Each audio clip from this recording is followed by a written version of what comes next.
Hello ladies, this is Mr. Rodriguez. I'm going to be presenting the information material to ensure that you correctly filled in the notes handouts earlier in the week. So first off, I'm going to show a video clip from Star Trek 2009. So you can see some of the various physics topics that we'll be covering in this chapter.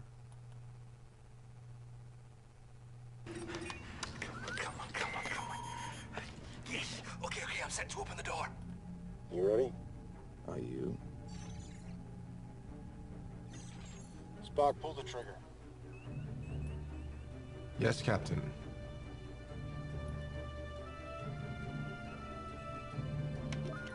Launching activation sequence on 3, 2, 1. As you can see, they got sucked out into the vacuum of space as a result of the air pressure pushing them from inside the ship. Sir, Kirk is headed for collision at point 432. Captain, there is debris directly ahead. Copy that. Whoa, Jim, you're way off course. I know, I can see that. As you see, they're using their thrusters to get around the objects that are floating. And you'll see in a minute why Mr. Scott is tying himself into onto the console. Use your display compass, Captain. You must correct precisely 37.243 degrees. Got it. I'm working my way back. Scotty, you're gonna be ready with that door, right? What are you doing in here?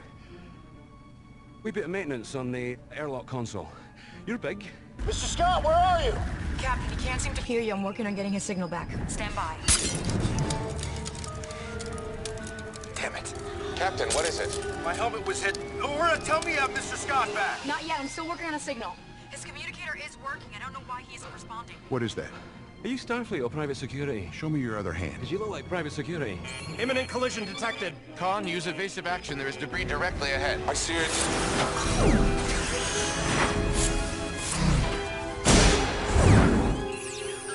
Mr. Sulu, did we lose Khan? I don't know, Commander. I'm having trouble tracking him in all this debris. Was Khan hit? We're trying to find him now. Captain, you need to adjust your target destination to 183 by 473 degrees.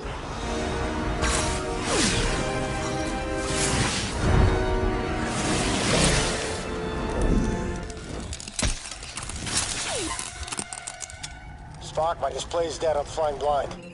Captain, without your display compass, hitting your target destination is mathematically impossible. Spock, if I get back, we really need to talk about your bedside manner. Commander, he's not gonna make it.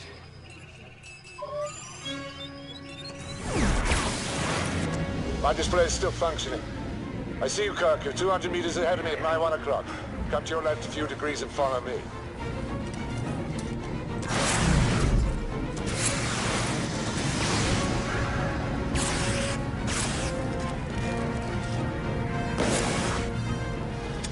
Scotty, we're getting close. We need a warm welcome. Do you copy?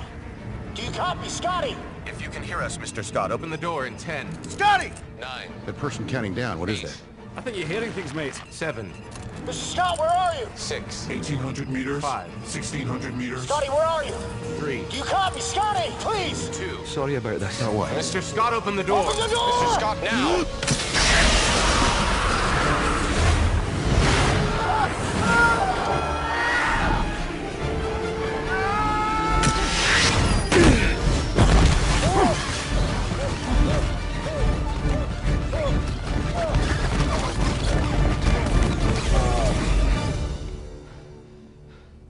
Welcome aboard. It's good to see you, Scotty. Who is that? Colin, Scotty, Colin. Hello? They'll know we're here. I know the best way to the bridge. It's locked to stun. Theirs won't be. Try not to get shot.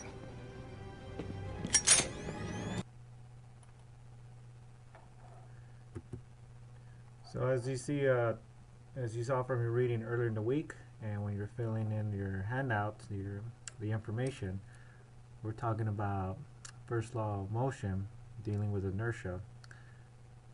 Newton's first law of motion, that is. As you can see on the next slide, the ball at rest in the middle of a flat field is in equilibrium. As y'all recall, equilibrium's when it's balanced, state of rest. So no net forces act on it, meaning true there are forces acting on it, but it equals zero. So it's not moving back and forth, up or down. It's just there in static equilibrium.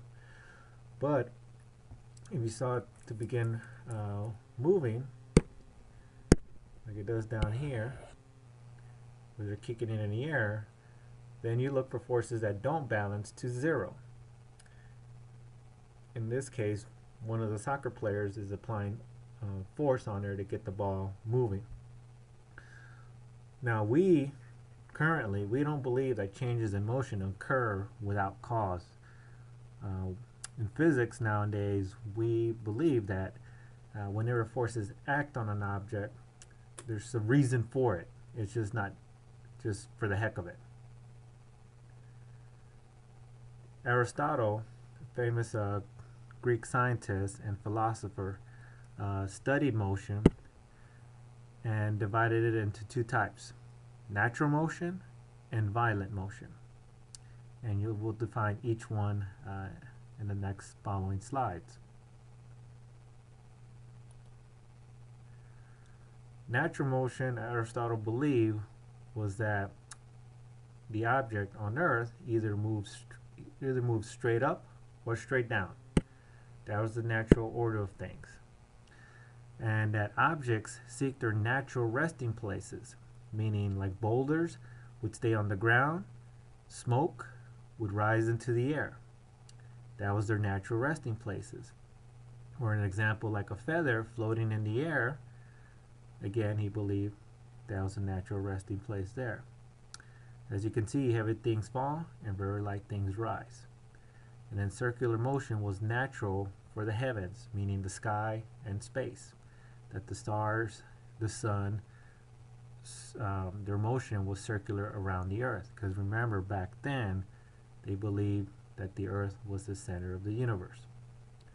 And that these motions were considered natural. And that they were not caused by any type of forces.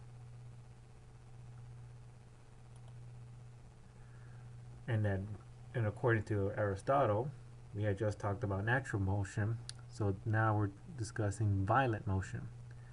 And he believed that with violent motion, it was imposed motion. It was something that was done outside of the object, meaning that it was a result of forces that either pushed or pulled. As you see pictures of there, with the horses pulling the chariot and horses pulling the load down below there. Load here and the horses pulling the chariot.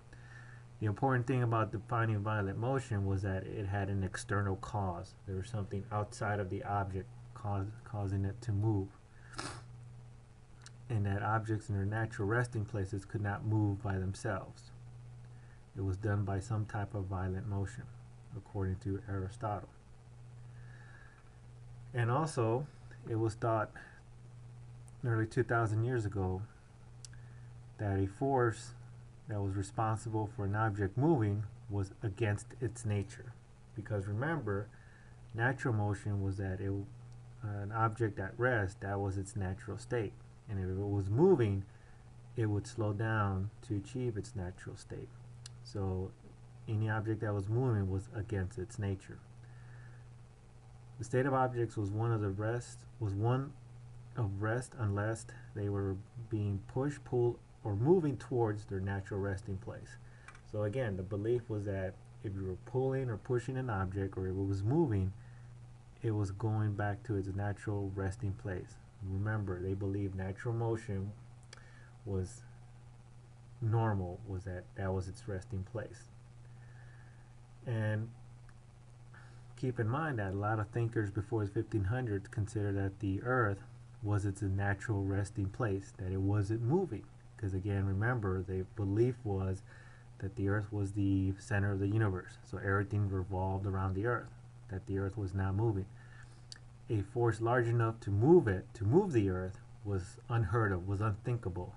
Like no way that the Earth did not move. It was just too big. Everything circulated around the Earth. Again, that was the belief back then, 2,000 years ago, and before the 1500s. But as you can see, Copernicus interpreted based on his astronomical observations was that the Earth and the other planets actually moved around the sun. As you see the picture down here, that the Earth, along with the other planets, revolved around the sun. That was his belief, despite the fact that at that time the popular belief was that the Earth was the center of the universe, and Copernicus proposed that the Earth moved around the sun along with the other planets. And again, this was around the 1500s. So Copernicus formulated a theory of the moving Earth. And again, remember that the belief was the Earth was the center of the universe, so this was extremely controversial at that time. That people preferred that the Earth was the center of the universe and that Copernicus was crazy and blasphemous that with his theory that the Earth revolved around the sun. Another scientist by the name of Galileo argued that only when friction is present, as it usually is a force needed to keep an object moving.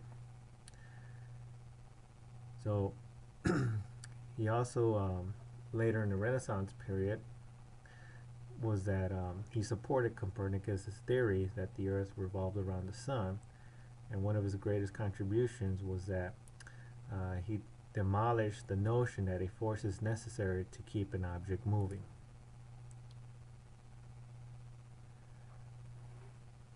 Friction is the name of a given to the force that acts between materials that touch as they move past each other. Kind of like if you rub your hands together and move them back and forth, it creates heat. It's because it's a result of friction between your two hands. Friction is caused by the irregularities in the surface of the objects that are touching. Think of the sidewalks, or remember that email we got last week regarding the ramp near the school building. The water had frozen over, turned to ice, and it was slippery. But during the other parts of the year, when it's warm and hot and there's no ice on there, it's a rough surface, so there's friction. You don't slip. And even very smooth surfaces have microscopic irregularities that obstruct motion. It's just that at times it's so smooth, there's not enough friction to slow us down.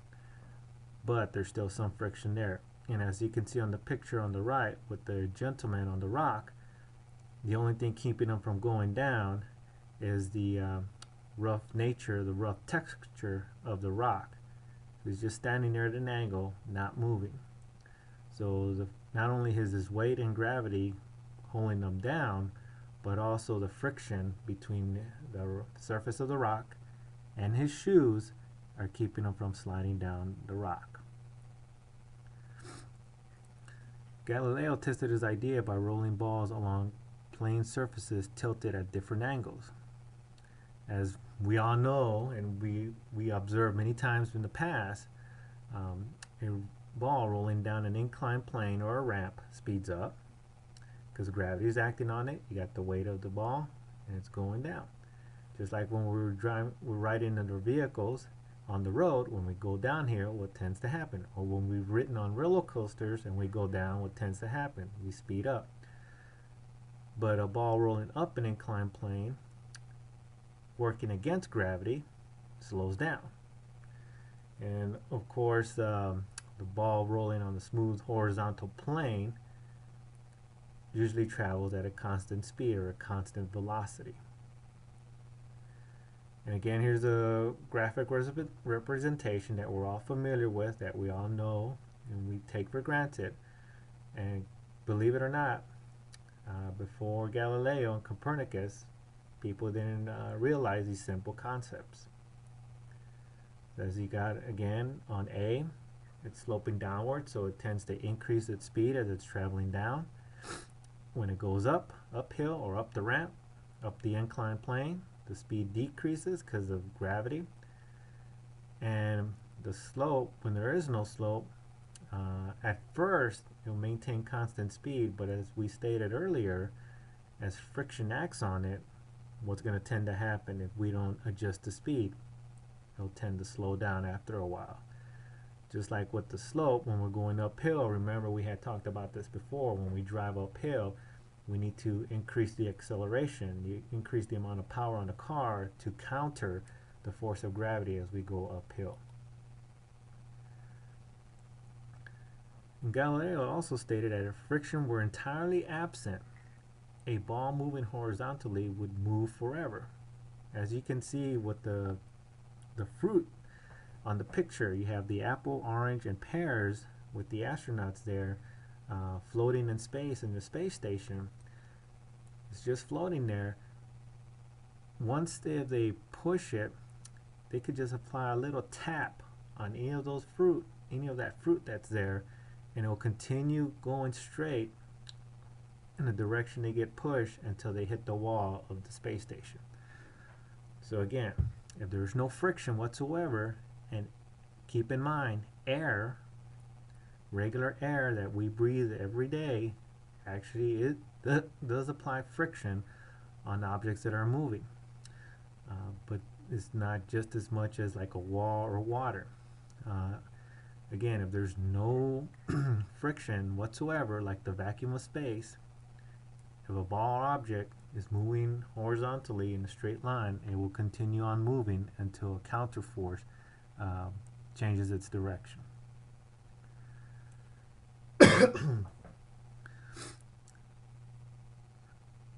Also, keep in mind when the ball's on the ramp or an inclined plane, and you gotta, we'll see a picture of it in a minute, a ball tended to attain the same height even when the second plane was longer and inclined at a smaller angle than the first.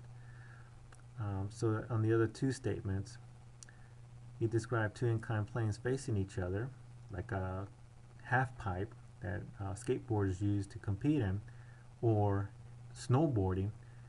If it's released on, roll down one plane, it's going to roll up on the other to reach nearly the same height. So we'll see this in a minute. As you can see, as it shows here, it starts here on the incline, it goes down and reach the same height. And even if the angle's at a slight, if one incline is at a different angle, starts off here, goes down, and even if it's at a different angle, it's still going to attain a similar height. And on this last one, it starts off here, goes down. It's going to eventually keep going straight, but remember, with gravity, it's going to eventually slow down, just further away somewhere. But if there is no friction whatsoever, it's just going to keep going straight forward.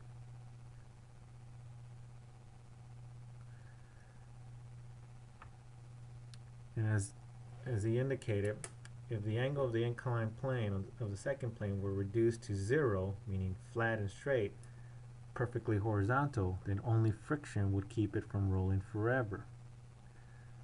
So, as you can see, friction is an opposing force, just depending on the texture, the roughness, and smoothness determines how far a ball or object will travel when it's traveling at constant speed.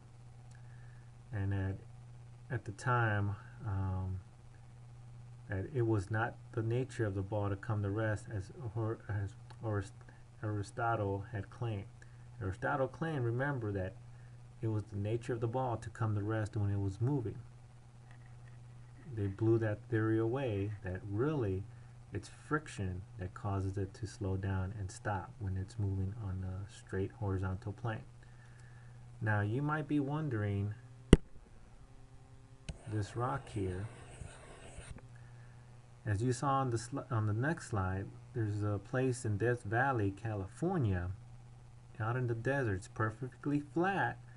Somehow, these rocks, as you see the one there, they move on their own. Nobody knows why it happens. As you can see on the next slide, the saline stones. In the dry lake bed of Racetrack Death Valley, stones as big as 700 pounds mysteriously slide across the surface of the earth without any notable external forces acting upon them. They've tried everything. Scientists have tried to study to see what causes it, but nobody seems to know why. And as you can see back here,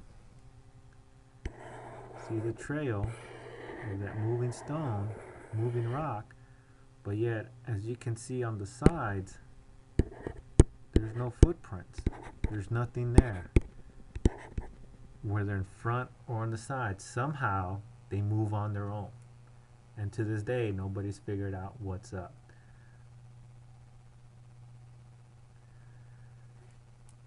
Another thing regarding motion is that, as Galileo stated, that this tendency of a moving body to keep moving is natural, and that every material object resists changes to its state of motion.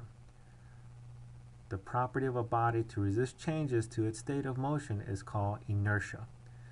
If you recall from the movie, when they were zooming through the vacuum of space and he had all the debris all around them, they were needing to get around the object, the debris. Because as you saw with Captain Kirk, when that little piece of debris hit his helmet, it cracked it. It didn't slow him down. It didn't, the little rock hit his helmet and it was floating there. It wasn't going to move, and the only reason it moved is it hit his helmet, and unfortunately it cracked his helmet, as y'all saw in the movie. And then when Khan hit that one object and they lost his signal, again, it was resisting the static objects, the objects that were floating, and so they bounced off of them. Eventually, using their thrusters, they were able to get on course. So again, the property of a body to resist changes to its state of motion is called inertia. And as you can see the pictures there, right here gives an example of how the body reacts in a subway when the speed increases, when it starts moving, and then when it's stationary. And as you can see on the arrow above, that's the direction that the train is moving, and you can see how the body reacts to it when the individual's hanging on to the safety line and circle. And as you can see jokingly here, fortunately the driver was not hurt, because they didn't properly secure the rock, that big piece of stone. When he hit the brakes, that's what happened. Unfortunately, because they did not tie that rock down, that big piece of stone, when he hit the brakes, that stone was kept moving forward. Just think of the times when you're riding in your car with your parents or friends, and they hit the brakes all of a sudden. You know, the car will stop, but you tend to go forward. And then when they start moving again, you feel that force pushing you back towards the seat. That's your body resisting to the stop and resisting to the forward momentum, forward motion when it starts moving.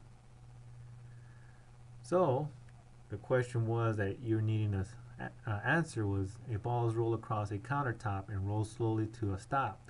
How would Aristotle interpret this behavior? How would Galileo interpret it? How would you interpret it? Here's the answer. Aristotle would probably say that the ball stops because it seeks its natural state of rest. Galileo would probably say that the friction between the ball and the table overcomes the ball's natural tendency to continue rolling, overcomes the ball's inertia, and brings it to a stop. Basically, friction is stopping it. And for you, well, y'all would come up with something similar, maybe worded differently, but basically the idea that the ball coming to a stop is as a result of friction.